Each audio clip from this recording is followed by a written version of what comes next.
Jangan lupa subscribe channel TV9 Lombok News dan nyalakan notifikasinya.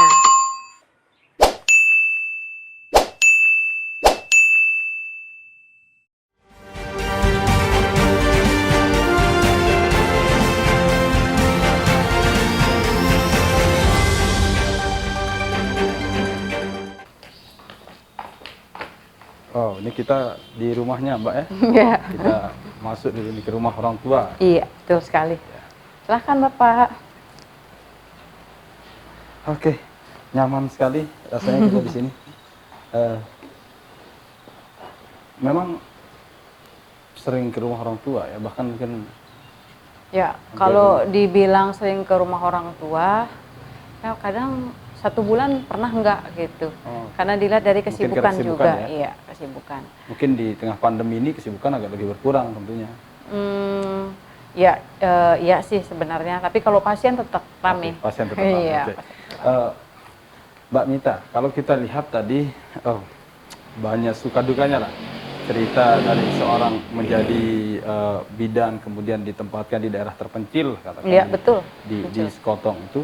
Lalu kemudian apa yang membuat Mbak Mita itu tiba-tiba ingin berpindah haluan dari seorang bidan medis yang saya kira mungkin tidak ada kaitannya dengan DPR gitu kan, karena politik menjadi seorang politisi begitu. Apa yang mendorong melatar belakangi Mbak Mita untuk berubah haluan menjadi seorang politisi? Jadi yang mendorong saya itu sebenarnya melihat situasi masyarakat sebenarnya.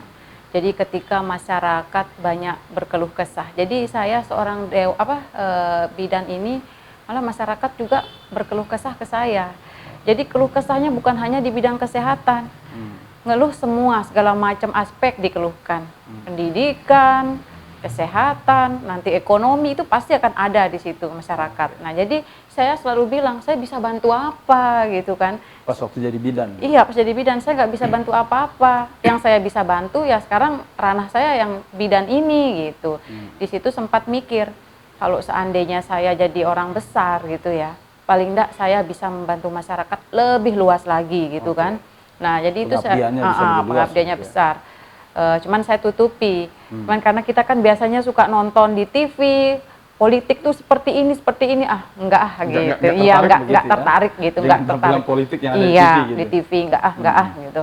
Akhirnya ada dorongan dari orang tua. Oke. Jadi pernah cerita sedikit. Jadi waktu itu bulan puasa, yang tadinya saya harus berbuka puasa, ada orang datang, pasien datang. Tolong bawa saya ke rumah sakit, ini nggak ada begini, nggak ada yang bantu, katanya begitu. Piringnya baru mau ngambil lauk untuk buka puasa, saya lepas ya. Jadi saya pentingkan pasien dulu, saya pentingkan masyarakat dulu. Jadi pulang, bapak saya ngingetin saya, udah buka nak gitu kan. Akhirnya sampai jam 10 malam saya masih di rumah sakit. Bapak saya nelpon, kamu makan dulu gitu.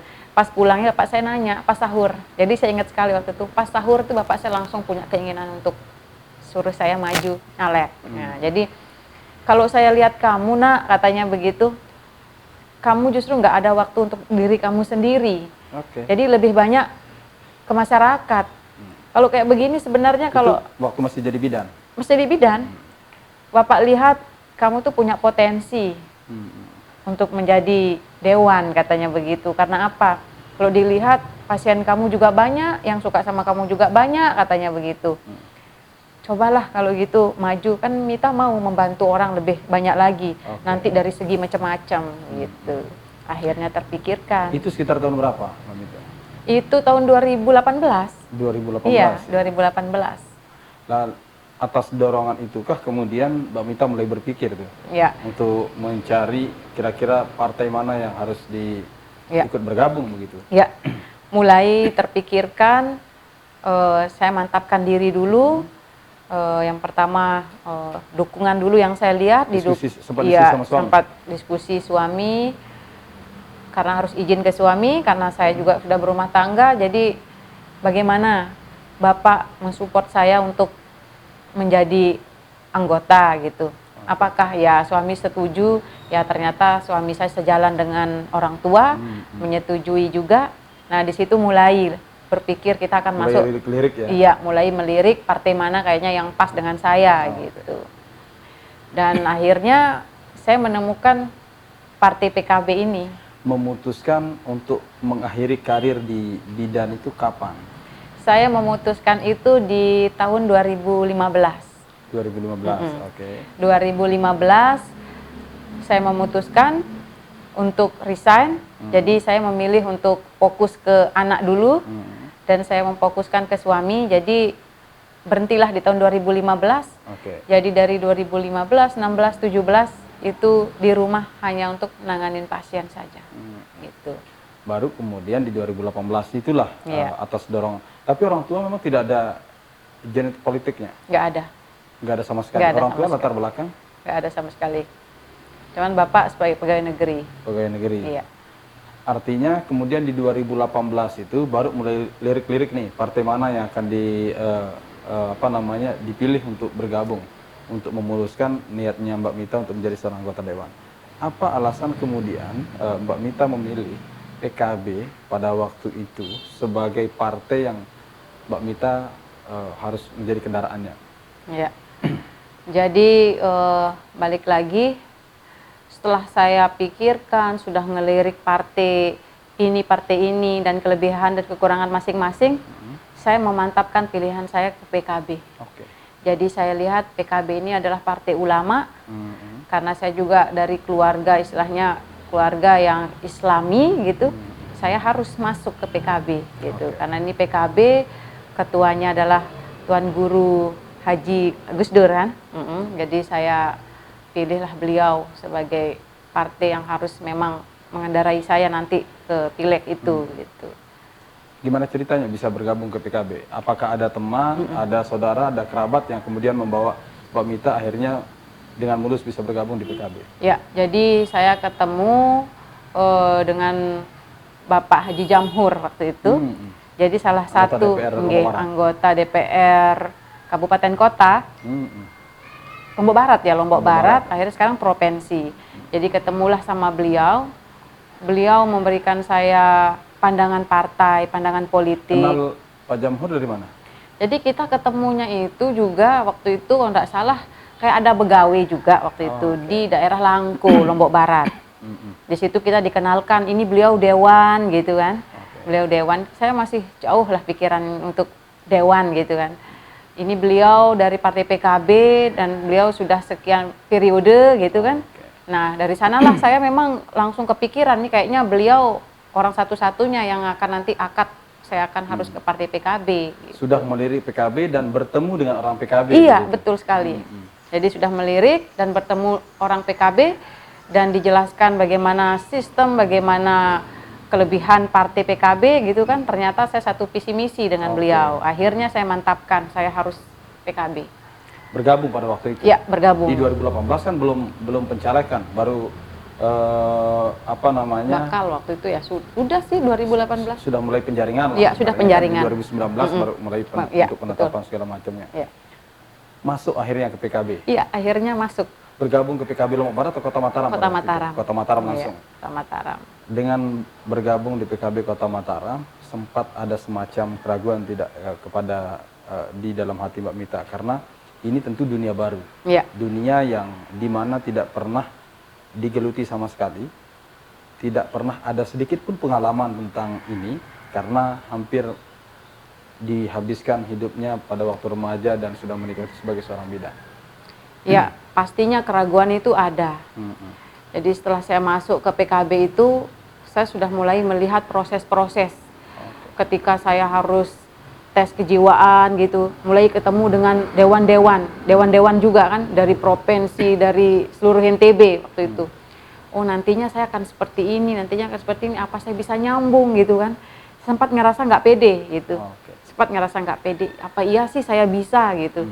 Selalu saya tanyakan, apa iya saya bisa. Saya tanyakan ke orang tua saya, suami saya, apa saya bisa. Karena sebelumnya tidak ada background ya? Iya kan, tidak ada background. Hanya saja orang tua dan suami selalu percaya, kamu mampu.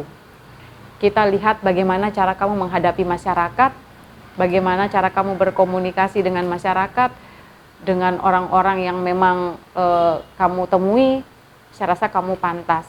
Kamu berhak Ada Itu yang menjadi katanya. spirit Iya, jadi motivasinya. itu motivasi besar Itu yang saya. diingat-ingat terus Iya, gitu diingat ya. terus karena ini adalah suami dan orang tua yang memberikan saya dukungan besar gitu, sehingga saya harus membuktikan gitu. Oke. Akhirnya di 2019 positif lah kemudian mencalonkan diri sebagai anggota DPR. Lalu siapa yang menjadi katakanlah semacam mentornya Mbak Mita untuk kampanye ke sana kemari terus menjual ide dan gagasan pada waktu itu? Ya, jadi Karena ini dunia baru kan? ya, jadi dengan cara kita yang apa adanya gitu kan, kayak ngalir gitu aja. Jadi keluarga dulu nih. Kita dengan cara kumpul keluarga. Jadi keluarga memberikan motivasi ini, memberikan ide gagasannya nanti seperti ini dan satu persatu ada saja tim-tim yang datang ke saya. Padahal waktu itu saya memang tidak kenal orang-orang ini siapa gitu. Hanya saja menawarkan jasanya gitu kan. Cuman kita tidak lantas langsung percaya gitu karena ini istilahnya dunia baru, kita tidak gampang mempercayai orang. Akhirnya dengan cara keluarga saja dulu gitu. Untuk pendekatan pendekatan keluarga-keluarga aja karena kebetulan kita juga keluarga besar gitu. Termasuk juga pendekatan pasien mungkin ya? Ya. Pasien-pasien yang dulu yang sempat seringkali meminta pertolongan sama Mbak Mita pasti datang tuh begitu tahu Mbak Mita menjalankan diri. Ya, jadi ketika ada pasien datang, saya selalu komunikasi. Bu, gimana saya izin kalau seandainya saya ikut nyalek jadi dewan gimana gitu. Setuju. Ya, pasti kita akan dukung ibu. Keluarga saya kan pasti mendukung ibu. Nah, disitulah ada keberanian saya untuk, ini harus betul-betul saya genjot lagi program saya ini gitu. Ketika program kesehatan ini terus jalan, nantinya pasti masyarakat akan lebih memberikan kepercayaan lebih ke saya. Tentu saya mungkin menduga-duga nih bahwa janji-janji kampanyenya lebih kepada tentang kesehatan pasti yang pada waktu kampanye. Enggak juga Enggak sih. juga. Ya, jadi janji-janji itu ya lebih ke usaha-usaha mandiri. Nah, jadi kan sekarang banyak sekali nih di lingkungan-lingkungan yang UMKM. Jadi untuk kita berikan bantuan-bantuan sosial seperti itu. Nah, jadi harapan saya ke depan ketika saya jadi dewan ini nanti saya pasti akan prioritaskan untuk bantuan usaha. Itu yang pertama. Karena bisa membangkitkan ekonomi warga. Iya, itu dia bantuan usaha, bantuan modal itu kan biasanya sangat dikejar oleh masyarakat. Di samping itu juga dengan program pengobatan gratis di setiap lingkungan, saya selalu menggunakan cara itu. Jadi dalam satu lingkungan itu bisa 3 kali dalam seminggu. Iya. Untuk berkeliling memberikan program. Iya. Sampai sekarang. Nah, cuman kalau sekarang karena kondisinya COVID, jadi kita belum diberi izin kalau untuk pengobatan. Lalu Mbak Mita pada waktu itu terpilih? Ya, alhamdulillah dengan saya terpilih. perolehan suara 1998. Wow, fantastis dong bagi orang katakanlah newcomers dalam politik dan menjadi seorang politisi dan satu-satunya kursi PKB lagi di Kota Mataram di DPR. Itu dia. Jadi itu sebagai motivasi saya sekarang juga.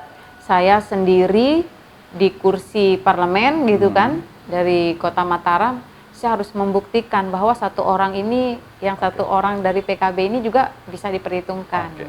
Saya ingin mendengar bagaimana pembuktian Mbak Mita sebagai seorang anggota dewan dari PKB satu-satunya lagi kursi PKB di DPRD Kota Mataram untuk memperjuangkan, menyerap aspirasi dan menyalurkan aspirasi masyarakat itu. Tapi kita akan cari spot yang berbeda lagi, oke? Pemirsa, kami akan kembali sejenak pariwara berikut itu. Tetaplah bersama kami di Special Interview.